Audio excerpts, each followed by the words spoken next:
mo pepe no na uri to we onyi mo wo ba me wa fi ko sa na po jiji ole me te ko nto bo ke ko ya fi ko pra na ma ole nya ba bobo agbe ahonu la me obo ni mu ke mi na uri to ana wo fun no bo abro nya cha baba ti mo achaka awo company ala me ogaga yin yin to amu wa me yin yin ma nya to ankware ne nya no ne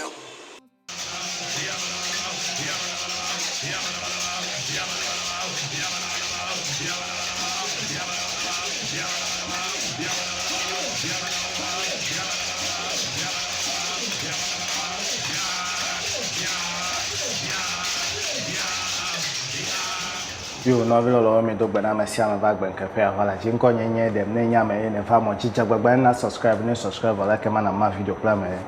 ele fevere ma video plan amanovi e ya ele fevere no so de ko ma gbo ya ta me va mo ji fufula inye chodo papaji e gadidi vivifo papaji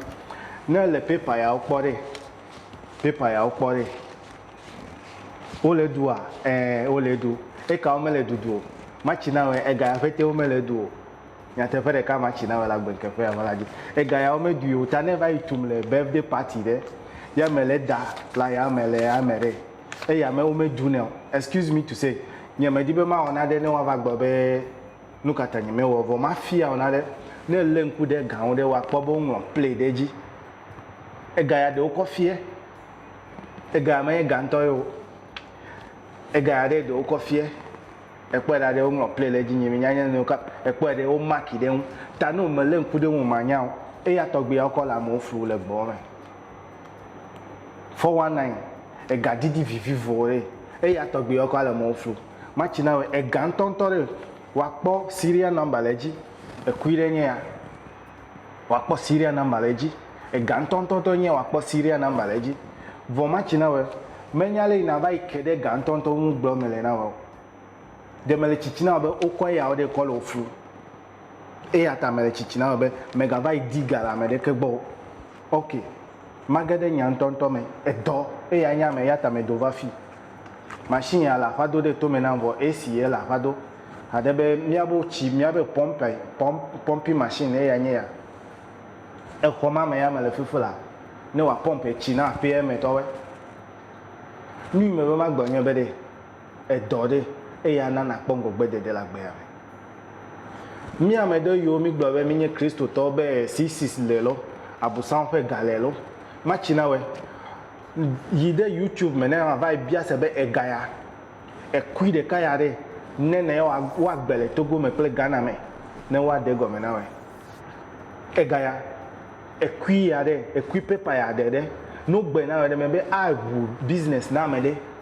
wano nududu kpole me wano ga kpole me paper ya de ka ya ole chichi na obere 66 le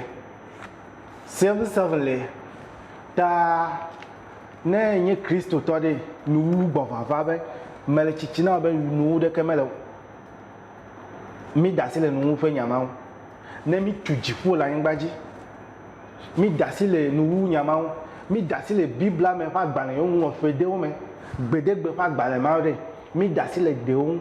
ne mi po ale mi atuda gbiyeji yo vo le jifo tu la ngbaji ple paper ya no va de wa ko epire ka ko na we ke ma wa ho sika ko va tu ode du e fa uncho fe nyonu me po ha mo le comment mo le video tele chichina me mi afa sika we mi afa nunyi ama yo le to me na mi de mi me no mega hu ya me vo pre susube wa va no lo akono jojo a e ya ma jole fe me afeto e gado vivie e gade do vivie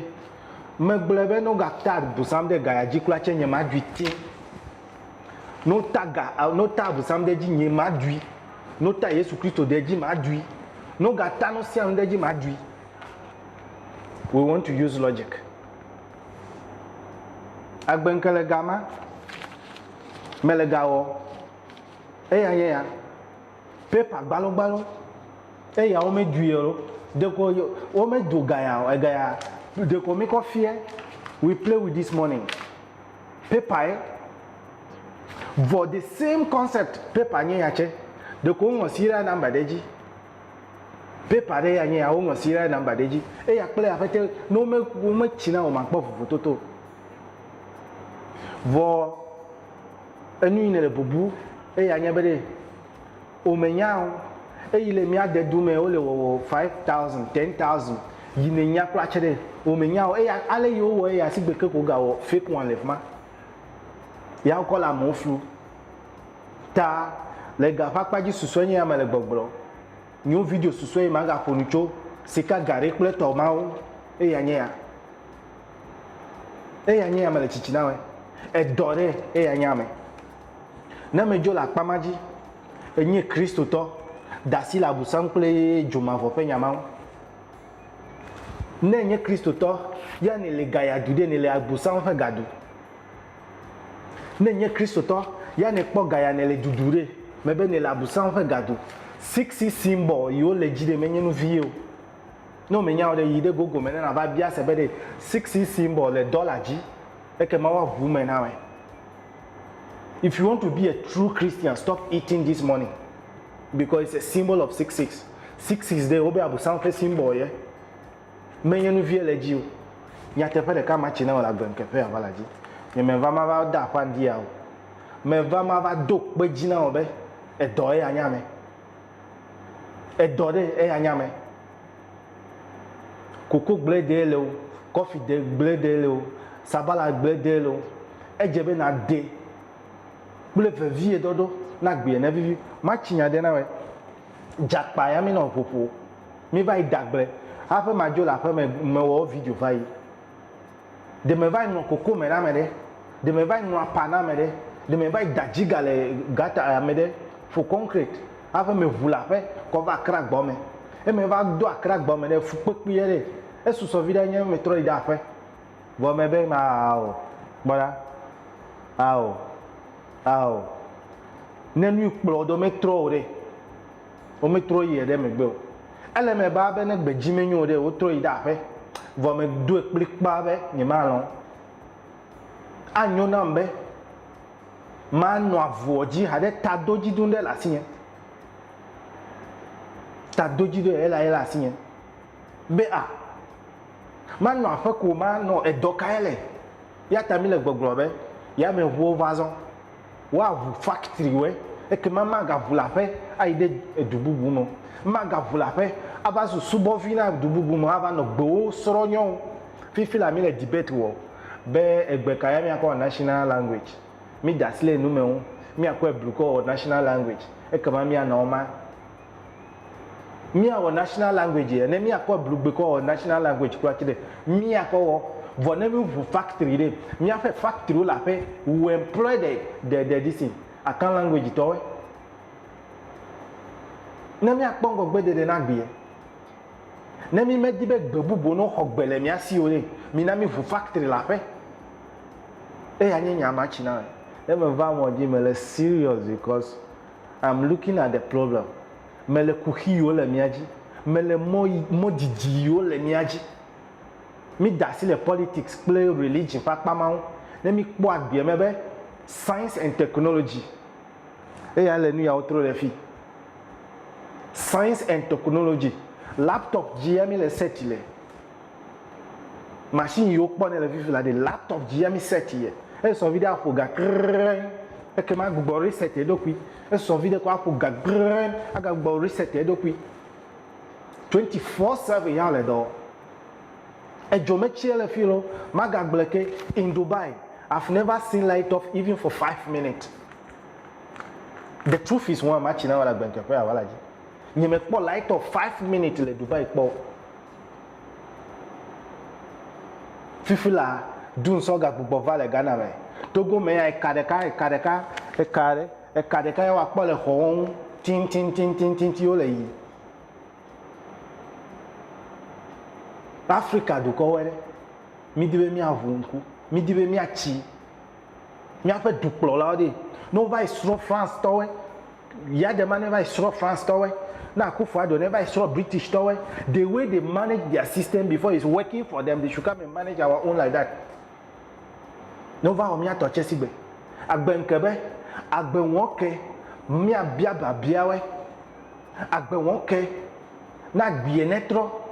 agbe wɔn ke ne mia do agbe le anyigba ya dzi agbe wɔn ke mi nya be dziƒo ɖe nye ŋutɔ nye wo dzime ya wòle dziƒo ɖe anyigba dzi ya wòle o ma ku vɔ atsi na be ma va yi he school fee o me be dziƒo o me hia school fees le fima anye ne o me hia gaya dziƒo o me die srɔ̃ le fima srɔ̃dede me le fima ŋutsu kple nyɔnu me le fima dziƒo avifafa me le o eku vɔ nu kapa avifafa wa fa na avifafa me le dziƒo o ya o de o ta me be wa le o kɔ va yi de dzomavɔ me be ahatso matrɔ ya gblɔ wo le na we dzomavɔ me le na we ahatso matrɔ ya le tsitsi na we le agbenkeƒe ya va la dzi wa se me be le gadidi vivivo ƒe akpa dzi de susue nye ame wɔ gadidi vivivo susue nye ame wɔ ega ya de paper ye vɔ paper ye serial number le dzi de eya nye American government tɔ eya de fake de mi kɔ fie ne mi de birthday party mi ava de da ya me mi de birthday party de mi ava de da ya me eya de mi kɔ fie we don't use it this is just for play money de mi kɔ fie but the original money wa kpɔ serial number le dzi eya me le tsitsi na we vɔ ne wònye be ekpɔ original de ne na bia se be ne o le gba ɖa nu katã mía ame yiwo si sika le míawo ƒe gabon o di value mía ame yiwo si sika le lo Ghana is number second magba be ele do ƒe velia le heya me in quality quantity tse menye nuvi mi le o tso gbedegbe ke vɔ kpɔ Ghana me ra ne tsidza etsi ala me wo ne tsidza etsi ale ʋue kpɔ Ghana me ra ŋutsɔ me wɔ video ɖe tsɔ voter registration ƒe mɔwo ne mɔdodo dedewo wɔ na mi le voter registration eka ɖe me mianɔ nuɖuɖuwo lɔ le kɔƒewo me kɔ va nɔ dzadzra le duga me tɔgbewoe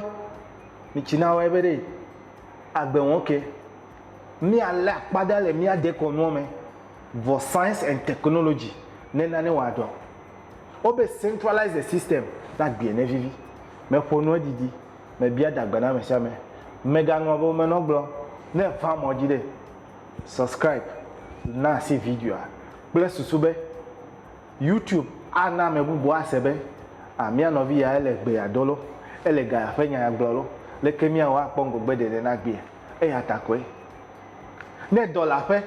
mi ma do yameʋu ava tsi fi ne dɔ le aƒe ma do yameʋu ava tsi fi o in fact anyi ne ma nɔ aƒe ma nɔ nyo akple kple ademe ɖe tsi du akple kple ademe ɖe tsi ma nɔ du ne ma se vivi na gbea dzeke puli kura tse le eme ne ma dui enyo koklo yiwo le fi nɔvi lɔlɔwoe me bia dagbe na ame sia me be eƒe dukɔ me ɖe mi hiã dagbe ne va me do gbe na ame sia me nɔvi lɔlɔwoe mianɔ kame.